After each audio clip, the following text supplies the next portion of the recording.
Have you ever walked away from a conversation and wished you had said less? Maybe you spoke too quickly. Maybe you tried too hard to explain yourself. Or maybe you kept talking because you were afraid of being misunderstood. Most people think silence is empty. They believe that the strongest person is the one who speaks first, speaks the loudest, or always has the perfect answer. But life often teaches a different lesson. Some of the wisest people say very little. They listen before they speak. They pause before they react. And somehow, their quiet presence earns more respect than 100 words ever could. Today's story is about a man named David. He believed that every problem could be solved with more words. He explained everything. He defended every opinion. He always wanted people to understand him. But the more he talked, the more distant people became. It wasn't until one quiet moment changed his life that David discovered a truth he had never considered before. Sometimes, silence does not create distance. Sometimes, it creates understanding. Let's begin. Part 1. Always having an answer. David was 31 years old. He worked as a customer service manager for a growing technology company. He enjoyed solving problems. Whenever a customer was upset, David was the first person people called. He believed every problem had an answer, and he believed the faster he explained, the better the result would be. At work, David was known as a confident speaker. During meetings, he was often the first to share an opinion.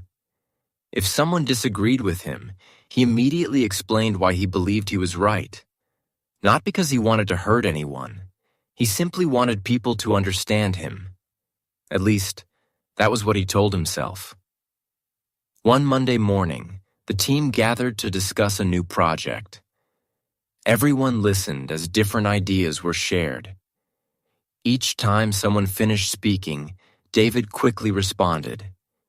He added another explanation, another suggestion, another opinion. When the meeting finally ended, David felt satisfied. He believed he had helped the team.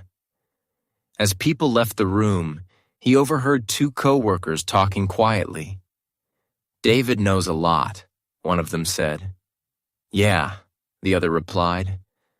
"I just wish he listened as much as he talked." David stopped walking. For a second, he wondered if he had heard them correctly. Then he shook his head and kept going. "They probably misunderstood me," he thought. The rest of the day felt unusually long. That evening, David met his younger brother Ben for dinner. As they talked, Ben began sharing a problem at work. David interrupted before Ben had finished. "You should do this," David said. "And after that, talk to your manager. Trust me, it'll work."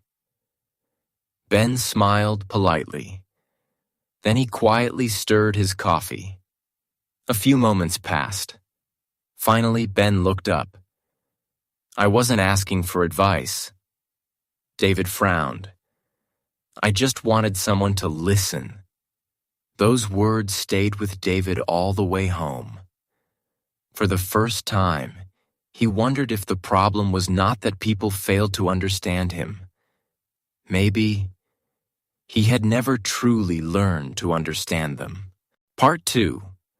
When words stop working. The next few days followed the same pattern. David stayed busy from morning until evening. Meetings, phone calls, emails, conversations. He was always speaking, always explaining, always trying to solve the next problem. On Wednesday afternoon, an unhappy customer called the office. The customer had received the wrong order and was clearly frustrated. David answered the phone with confidence.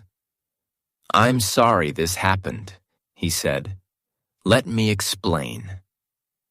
Before the customer could respond, David continued. He explained the shipping process. He explained the company's policy. He explained why the mistake had happened. Nearly 5 minutes passed. When he finally stopped talking, the customer said quietly, "David."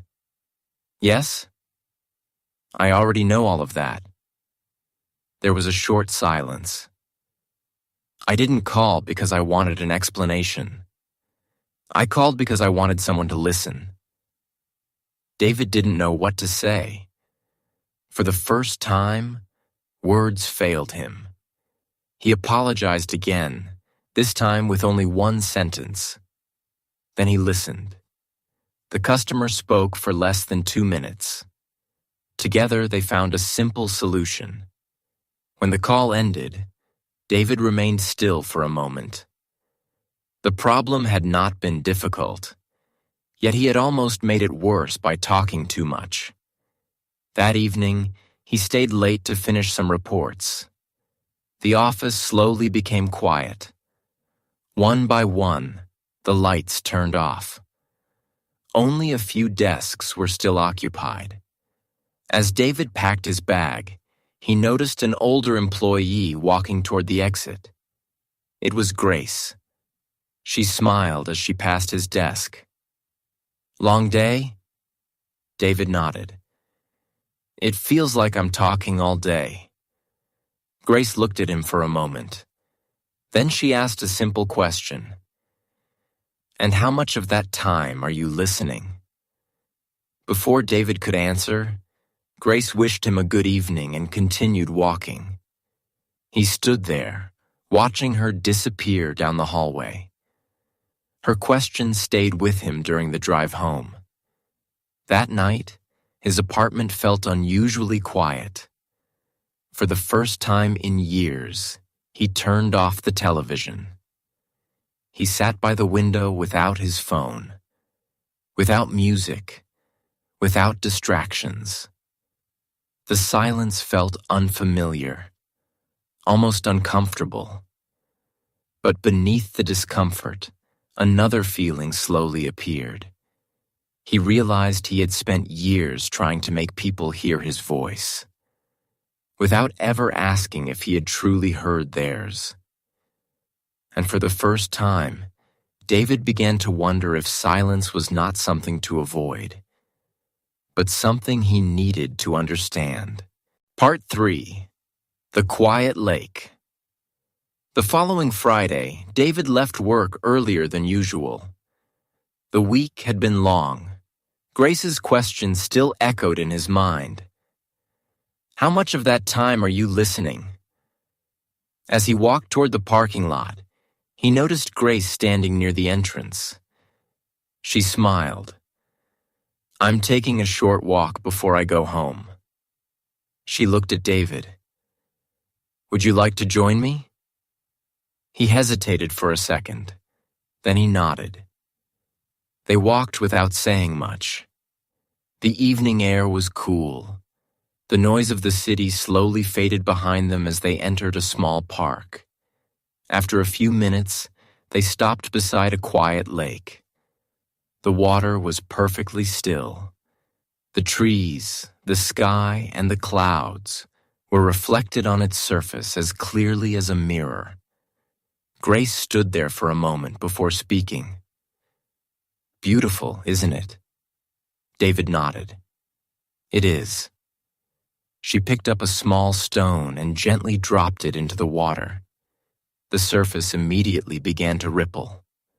The reflection disappeared. Neither of them said a word. They simply watched the circles spread across the lake. After a while, Grace asked, "What do you see now?" "The water is moving," David replied. "I can't see the reflection anymore."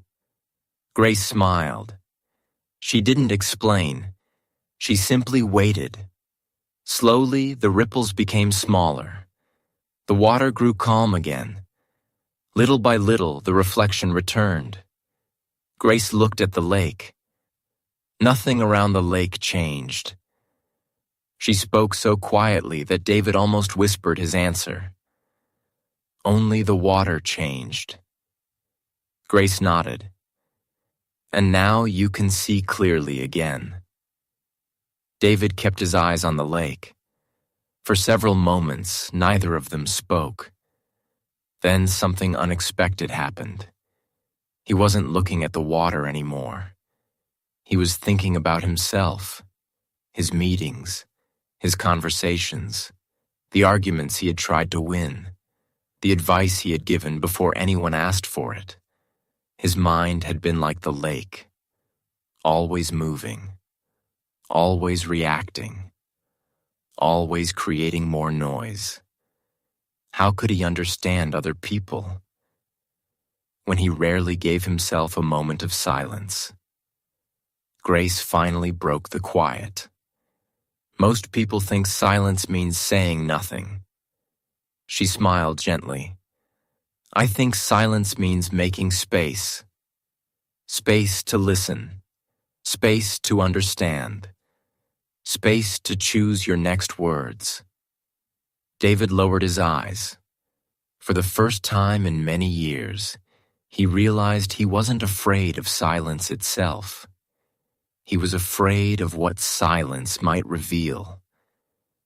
As they began walking back toward the city, neither of them felt the need to fill the quiet.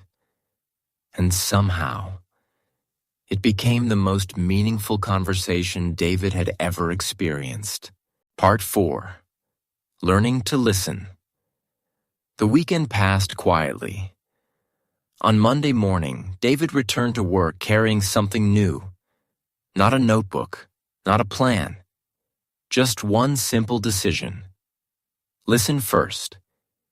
He knew it would not be easy. For years, speaking had been his first instinct.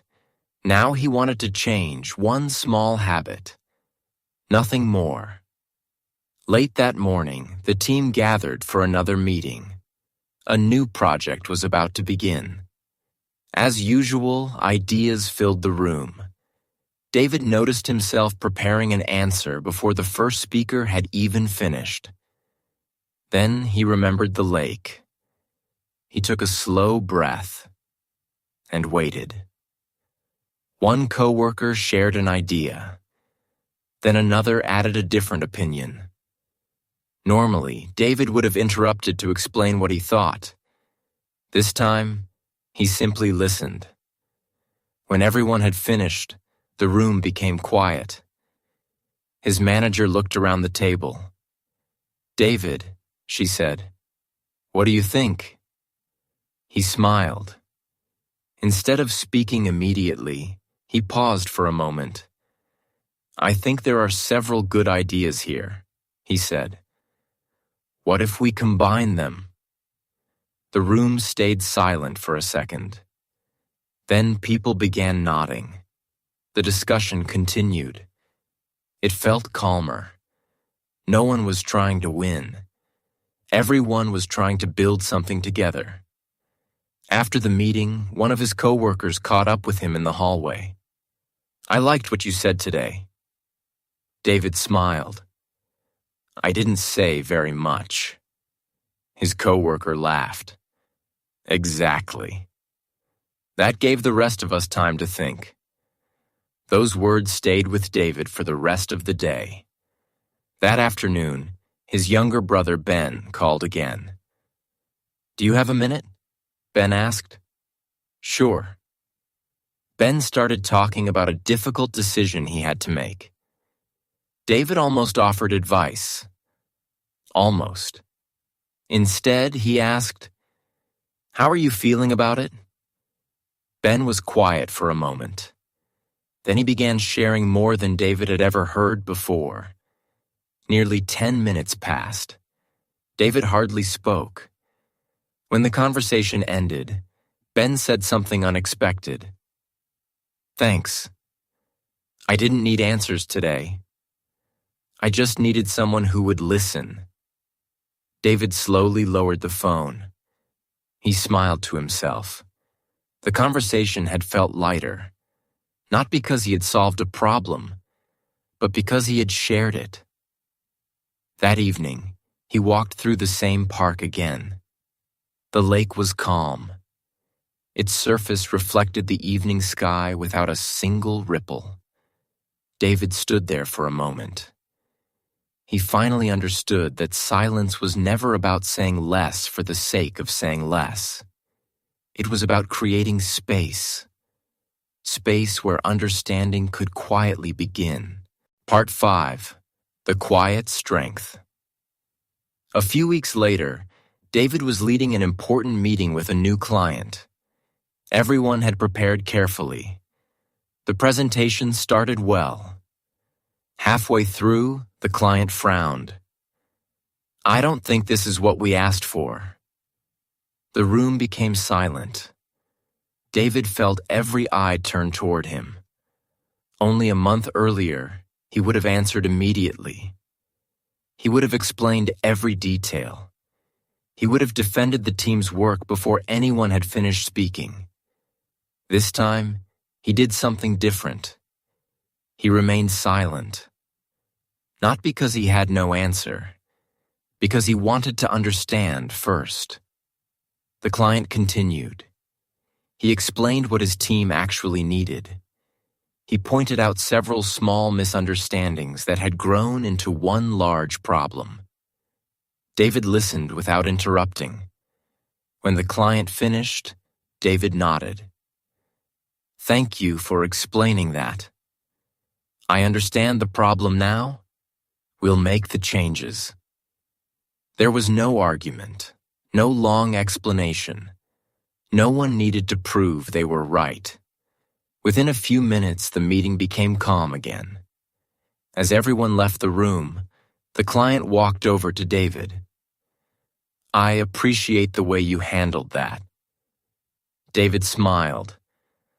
"I didn't do very much." The client shook his head. "You listened. That's much rarer than you think." Those words stayed with David for the rest of the afternoon. Later that day, his manager stopped by his office. "I've noticed something different about you." David looked up. "Really?" She nodded. "Our meetings feel calmer. People share more ideas. And somehow everyone leaves with more confidence." David thought about the lake. Nothing around it had changed. Only the water had become still. For the first time, he understood that silence was not empty. It created space. Space for trust. Space for respect. Space for better decisions. That evening, David returned to the park one last time. The lake reflected the colors of the sunset. A light breeze touched the surface, then disappeared. The water became still once again. David smiled. He finally understood why grace had brought him there. A quiet mind does not remove life's problems. It helps us see them more clearly. As he turned to leave, he looked back at the lake one last time. Weeks earlier, he had come searching for better words. Instead, he had found something far more valuable. The confidence to know that not every moment needs to be filled with sound. Sometimes, the strongest answer is the one that begins with silence.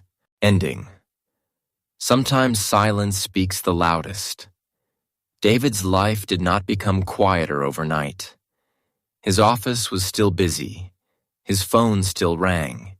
People still came to him with questions and problems. The world around him had not changed. He had. David discovered that silence is not about saying fewer words. It is about choosing the right words. And before choosing them, learning to listen. Perhaps you have experienced moments like David, moments when you spoke too quickly, Moments when you tried so hard to explain yourself that no one truly heard you. If so, don't be too hard on yourself. Real change doesn't begin with speaking perfectly. It begins with one quiet pause. Before we finish, let's practice a few simple English sentences together. Read them slowly. Think about their meaning.